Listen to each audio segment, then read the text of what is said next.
అరుణోదయ దర్శనం అనే కార్యక్రమానికి మీ అందరికి స్వాగతం పలుకుతున్నానండి. ప్రేమతో మీ అందరికీ యేసుక్రీస్తు అతి పరిశుద్ధమైన ఉన్నతమైన నామంలో శుభాది వందనాలండి. మన తండ్రి అయిన దేవుని నుండి ప్రభువైన యేసుక్రీస్తు నుండి కృపా సమాధానములు మీకు కలుగును గాక. ఆమేన్. దేవుని వాగ్దానాన్ని జ్ఞాపకం చేసుకుందాం. కీర్తనలు 107వ కీర్తన 9వ వచనాన్ని ధ్యానం చేసుకుందాం. కీర్తనలు 107వ కీర్తన 9వ వచనం. యాలయనగా ఆశగల ప్రాణమును ఆయన తృప్తిపరిచి ఉన్నాడు. దేవుని వాక్యాన్ని వింటున్న ప్రియ సహోదరుడా సహోదరి, ఆశగల ప్రాణమును ఆయన తృప్తిపరుస్తాడు. ఆశపడాలి. ఏంటి దేవుడిలారా, ఆశగల ప్రాణమును దేవుడు తృప్తిపరుస్తాడంటే ఈ మాట యొక్క అర్థం ఏమిటి? వాక్యానుసారమైన ఆశ, వాక్యానుసారమైన కోరిక. మరి అలాంటి వాక్యానుసారమైన ఆశలు, వాక్యానుసారమైన కోరికలు ఉన్నాయా? దావీదేమంటాడు?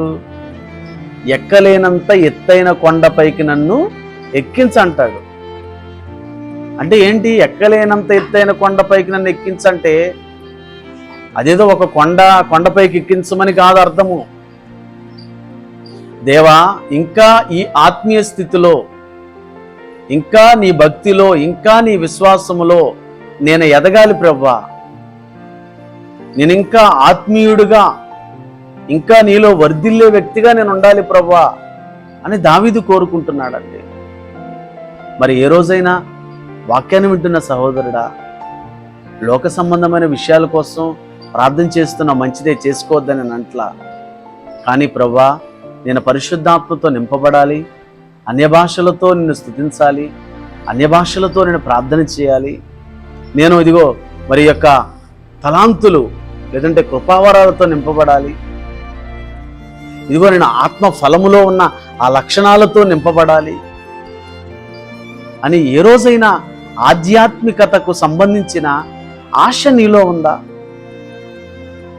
దావీదు అనుభవంలో నుంచి మరొక మాటను మనం చూస్తే, ప్రవక్త వచ్చి చెప్తాడు, నాతాను ప్రవక్త ఏమని చెప్తాడు? నాతాను ప్రవక్త వచ్చి, దావీదా, నిన్ను దేవుడు దీవించబోతున్నాడు, నిన్ను ఆశీర్వదించబోతున్నాడు, నీ రాజ్యాన్ని ఆయన స్థిరపరుస్తానని వాగ్దానం చేస్తున్నాడు, నీకేం దిగలేదు, ధైర్యంగా ఉండని దావీదుతో నాతాను ప్రవక్త చెప్పినప్పుడు దావీదేమంటాడు తెలుసా అండి? నా కుటుంబము నీ సన్నిధిలో ఆశీర్వదించబడాలి, నా కుటుంబం అంతా నీ సన్నిధిలో వర్ధిల్లాలంటున్నాడండి. నిజంగా నాతాను ప్రవక్త వచ్చి దావీదుకు దీవెనకరమైన మాటలు పలికినప్పుడు నాకు అది కావాలి, ఇది కావాలి, అది జరగాలి, ఇది జరగాలని కోరుకోలా. తన కుటుంబం అంతా, దావీదు కుటుంబం అంతా దేవుని మందిరములో, దేవుని సన్నిధిలో ఉండి వర్ధిల్లాలి అంటే ఆధ్యాత్మికమైన ఆశీర్వాదాన్ని కోరుకోవడానికి దావీదు ఇష్టపడుతున్నాడండి. మరి రోజుల్లో దేవుని బిడ్డలారా, మనం ప్రార్థనకు మోకరిస్తే చాలు, మనం ప్రార్థనకు చేతులెత్తితే చాలు, మనం దేవుని మందిరంలోకి వెళ్ళినా, అక్కడ ప్రార్థన చేసినా, ఇంట్లో ప్రార్థన చేసినా, ఎక్కడ ప్రార్థన చేసినా ఇదిగో అది జరగాలి, ఇది జరగాలి, అదవ్వాలి, ఇదవ్వాలని ప్రార్థన చేస్తున్నాం. కానీ ఏ రోజైనా ప్రభువా, నేను ఇంకా ప్రభువా ఈ బలహీనతల్లో ఉన్నానయ్యా, ఈ పాపంలో ఉన్నానయ్యా, ఈ బలహీనత కూడా, ఈ పాపాన్ని కూడా నేను జయించాలయ్యా, నేను క్రీస్తు సారూప్యంలోనికి రావాలయ్యా, నేను క్రీస్తు యొక్క స్వభావ పరిపూర్ణతలోనికి రావాలయ్యా అని మనం దేవుణ్ణి అడుగుతున్నామా ప్రియ సహోదరు? అలాంటి ఆశ నీకుందా? నువ్వు ఏది అడిగినా దేవుడు ఇస్తాడండి, సందేహం ఏం లేదు. నువ్వు ఆశతో అడిగినప్పుడు, నువ్వు విశ్వాసంతో అడిగినప్పుడు, భక్తితో అడిగినప్పుడు, ఏమండి ఇంకా నేను చెప్పాలంటే దేవుని బిడ్డలారా, నువ్వు దేవుణ్ణి గోజాడి అడిగినప్పుడు దేవుడు నీకు సహాయం చేస్తాడు, నీ ప్రార్థన ఆలకిస్తాడు, నీ ఆశను తీరుస్తాడు. కానీ మన ఆశలు, మన కోరికలు ఎలా ఉన్నాయి, వాటిని కూడా ఈ సమయంలో మనం ఒకసారి పరిశీలన చేసుకోవాలి. నీ ఆశ దేవుని చిత్తానుసారమైన ఆశగా ఉండాలి, నీ కోరిక దేవుని చిత్తానుసారమైన కోరికగా ఉండాలి.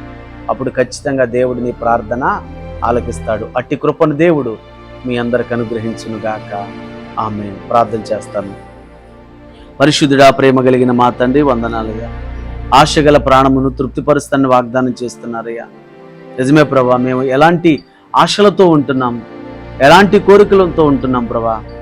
లోక సంబంధమైన వాటిని అడిగే కంటే ఆత్మ సంబంధమైన విషయాల కోసం ప్రార్థించి ఆధ్యాత్మికంగా మేము ఇంకా పరిపక్వతలోకి రావడానికి, క్రీస్తు సారూప్యంలోనికి రావడానికి, ఆధ్యాత్మికంగా ఉన్నతమైన స్థితికి ఎదగడానికి, అలాంటి ప్రార్థనలు మేము చేయడానికి, అలాంటి ఆశను మేము కలిగి ఉండడానికి, అలాంటి కోరికలు మేము కలిగి ఉండడానికి మమ్మల్ని మీరు ఆత్మతో నింపుమని కూడా ప్రార్థిస్తున్నానయ్యా. ఎంతమంది అయితే ఈ వాక్యాన్ని విన్నారో, ఈ వాక్యము తండ్రి వారి జీవితాలకు ఉపయోగకరంగా ఉండాలయ్యా. ఆధ్యాత్మికంగా వారిని బలపరిచే విధంగా ఈ వాక్యం ఉండాలని నేను కోరుకుంటున్నాను తండ్రి. నీకు వందనాలయ్యా. ఎవరైతే ఏ బాధలు ఏ కష్టములు ఉన్నారో విడుదల కలిగించండి అయ్యా. అప్పులలో ఉన్నవారికి, ఆర్థిక సమస్యల్లో ఉన్నవారికి, అనారోగ్యాలతో ఉన్నవారికి, సంతానలేమితో ఉన్నవారికి వారి జీవితాల్లో ఘనమైన కార్యాలు మీరు జరిగించండి అయ్యా. వ్యాపారాలు చేసుకునే వారిని దీవించండి అయ్యా. అయ్యా, ప్రభుత్వ ఉద్యోగాలు, ప్రైవేటు ఉద్యోగాలు చేసుకున్న వారిని దీవించండి అయ్యా. కుటుంబాలలో శాంతి సమాధానము దయచేయమని కూడా ప్రార్థిస్తున్నాను ప్రభా. నీకు వందనాలయ్యా. మా దేశాన్ని, మా రాష్ట్రాన్ని, మా ప్రపంచాన్ని కూడా దీవించండి అయ్యా. ముఖ్యంగా ఈ వాక్యం ద్వారా అనేక మంది జీవితాల్లో అద్భుతాలు జరుగునట్లుగా మీరే సహాయము చేయమని యేసయ్య నామములో ప్రార్థిస్తున్నాము తండ్రి. ఆమేన్. God bless you all.